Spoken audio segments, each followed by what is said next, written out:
watch case holder from eBay.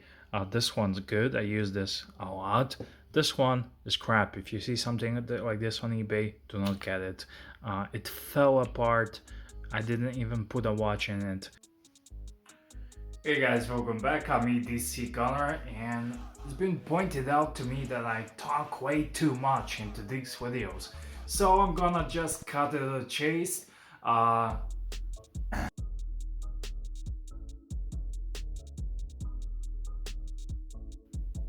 Okay, here's the chase. I cut to the chase. So number one tool every watch guy should have is a Springbar tool. So I have here several Springbar tools, but I'm gonna give you off the top the best one is Bergeon or Bergeon or whatnot. I'm gonna link you in the description box.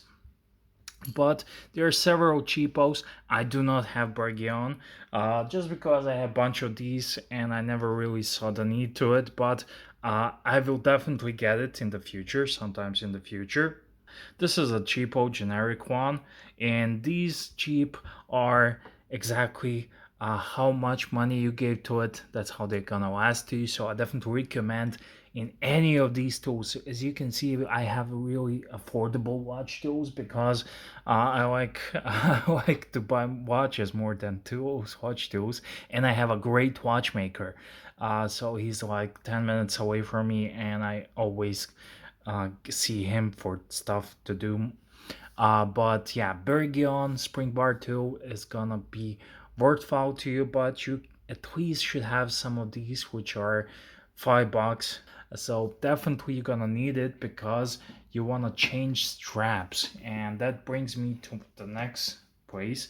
You should have some straps. You should have some watch straps, because you are a watch guy, and I've been telling you about the importance of watch straps and things like that. You can have only one good decent watch, and then you go off and buy a bunch of straps, and basically you have everyday different watch. But you know that today's first watch hack is IWC Pilot's watch. I love it. I love this buckle. This buckle is fantastic. So yeah, we got the covered straps. I see a bunch of guys on YouTube saying if you buy Bergeon, then you won't scratch your watch. Of course you're gonna scratch your watch if you're not careful. So don't you be thinking if you buy Bergeon Springbar tool that your watch is safe. No, you'd be an idiot, because if you're clumsy you will scratch your watch anyways, and it's best to be careful.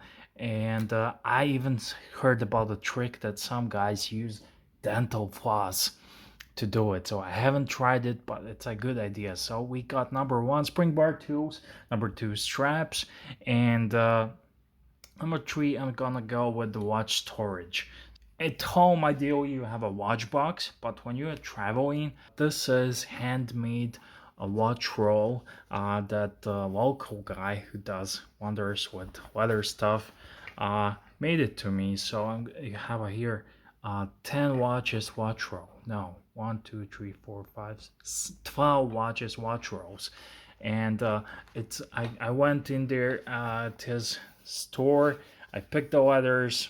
He doesn't normally do this, but me and my bearded buddy figured out we can have this, and picked the leather color, the color of this one. So I picked everything, and he made it. And you can give him the size dimension. This is great for travel, so I use this for travel. It's convenient, it's cool looking. I like leather stuff. You can get stuff like this.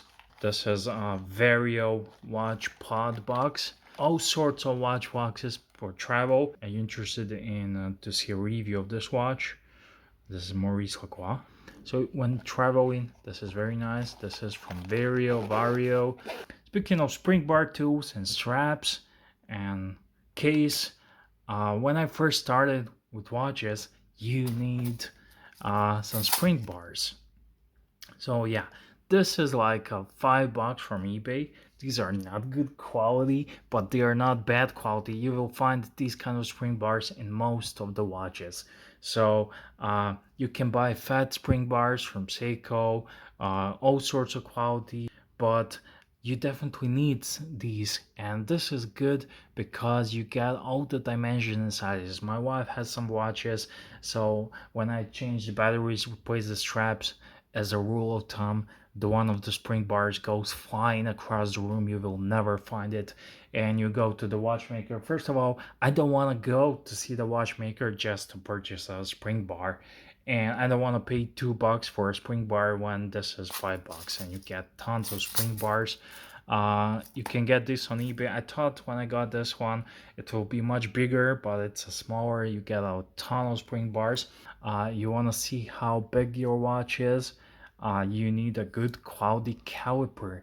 The problem is, why don't I have good quality caliper, is that they are made of metal and I cannot put myself to touch metal ones here. So I found the cheapo plastic ones, and this is not something expensive. All these tools you can pay the premium for Bergion, and you can have something else, but if you are not a professional or you have a watchmaker nearby, then it's up to you. It's up to you to decide what do you need. So you get a brand new watch. I got a brand new Orient Mako, and I wanted to wear it, and I had to go to the watchmaker for him to resize it to me. So I had to wait like 1 day extra before I could wear the watch, and that's terrible if you're a watch guy. So this is not good quality.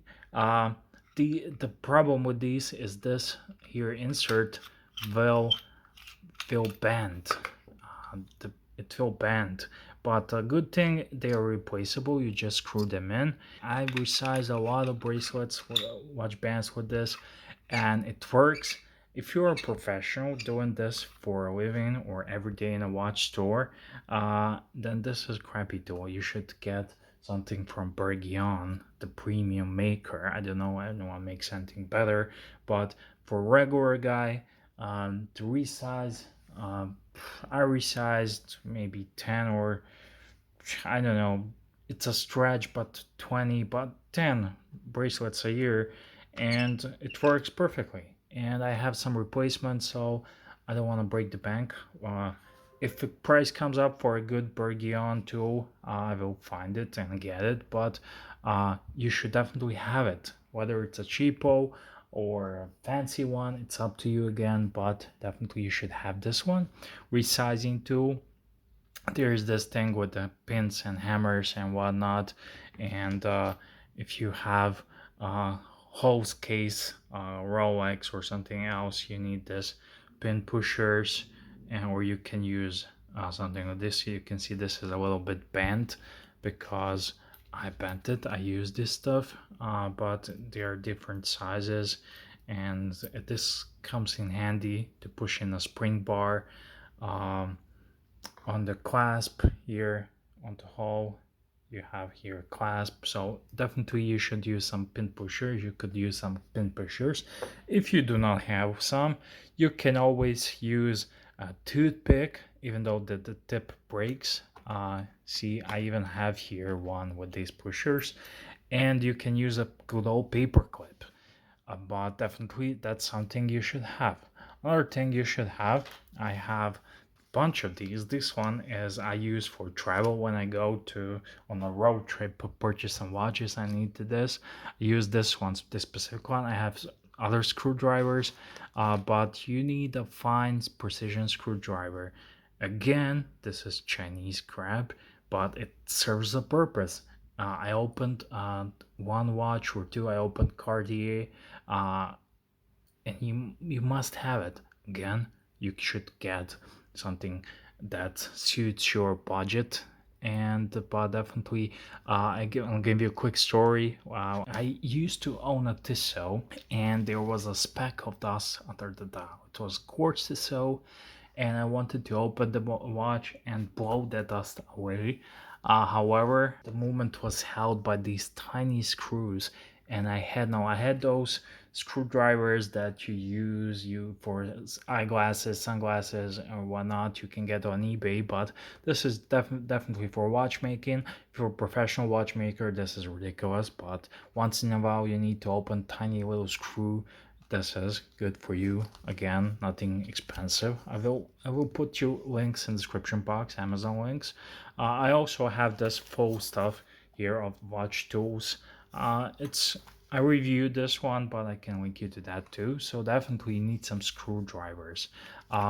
With screwdrivers, when you remove those little tiny screws, you need something to put them back in, to screw them in. I use this. I purchased with my buddy Cartier watch. It was a Pasha, and no one could open it without these little tools, and it's a simple. We needed to verify the authenticity of the watch, but you need something like this, tools. And next thing you have to replace the band, resize the band.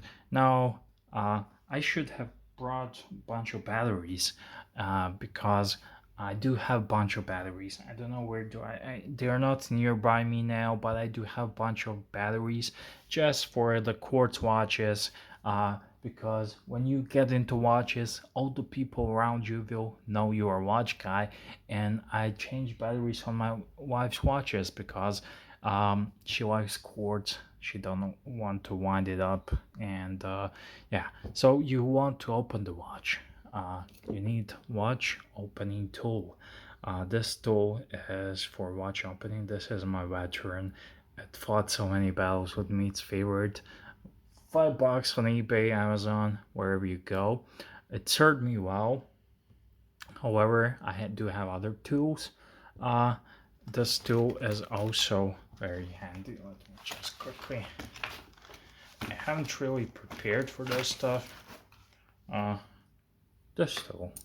So I have this one as well. I got this in this case. So this is for something more precise, and these are held by magnets, and you can change the size of it. Sometimes you will have a watch that the holes are too tiny, so you cannot fit this, but this one's too big for it. So you need to insert something like this. And also something that I really like in the last time is the rubber ball. You can get this Amazon, eBay rubber ball. This mine is kind of soft. The harder it is, it will open and grip better the watch. But this one, it will guarantee you that you will not scratch the watch, and that's why I like it. There are lots of things, but this one works wonders. So yeah, there's specialized tools. Like here I have Bergion from Rolex. I do have a Chinese version, but I have an original one. And I first try with the ball. Then if it's not working, then I use this one. So that's how much I like the ball. What else? Yeah. So if your watch is screw down, you need to open the case. If it's a clasp, a pressure back, you need something like this. You need a dedicated knife to open the case back. You should not use your nice knife which you're using, because it's gonna inevitably happen something like this. Sometimes this one will not work, so I need a thicker blade. Sometimes I will even use this one. I found this pretty useless when I got it in this case here, but sometimes it just does the trick.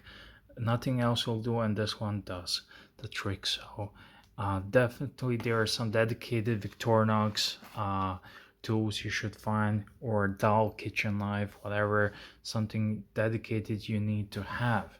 So what else? Oh yeah, if you have one or more mechanical watches, you need this little bad boy.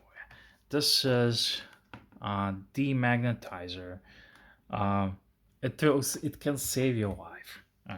Let's say you walk through the airport security, and the watch definitely cannot be magnetized through the airport security. It happened to one guy's Tissot and thought it was broken. He paid for a full service.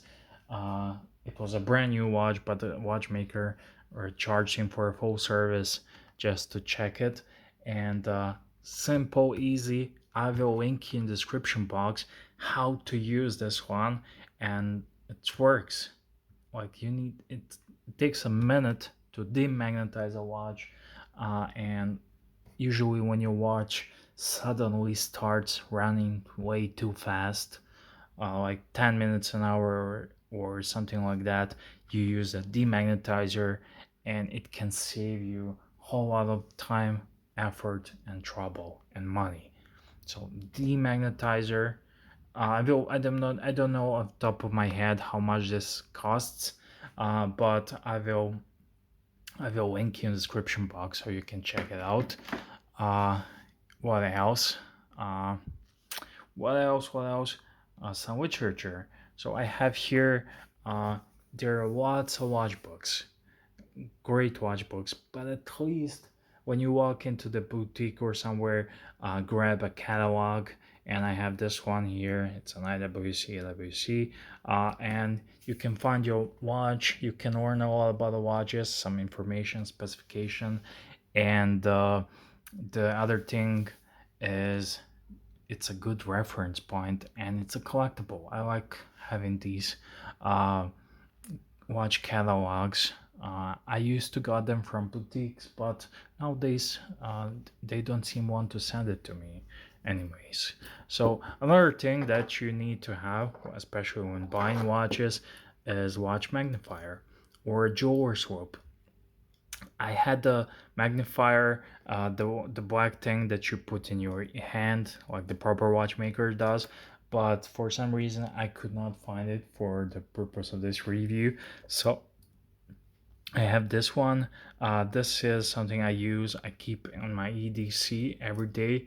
It's very handy when you buy watches and you want to check the dial movement and all the fine little details, and this really helps more than your eye can see. Alternatively, you can use your phone macro settings. If you have that on your phone, it can help you if you don't have this one, but definitely invest, especially if you're buying vintage watches and something like that. So yeah, I started this video with a 1, 2, 3, 4, but I don't know which one is ended. No matter how many items I've talked into here, we're just gonna call it a top 10. So yeah, if I have forgotten something, please do tell me in the comment section. Again, small prints, some things is good quality. If you see this on eBay, do not buy it. This is crap. I never use it. Also, another thing you should have is a watch case holder. Sometimes you need to open a watch and it's not gonna work like this, so you need this. It can help you. This one's good. This is from eBay. This one's crap.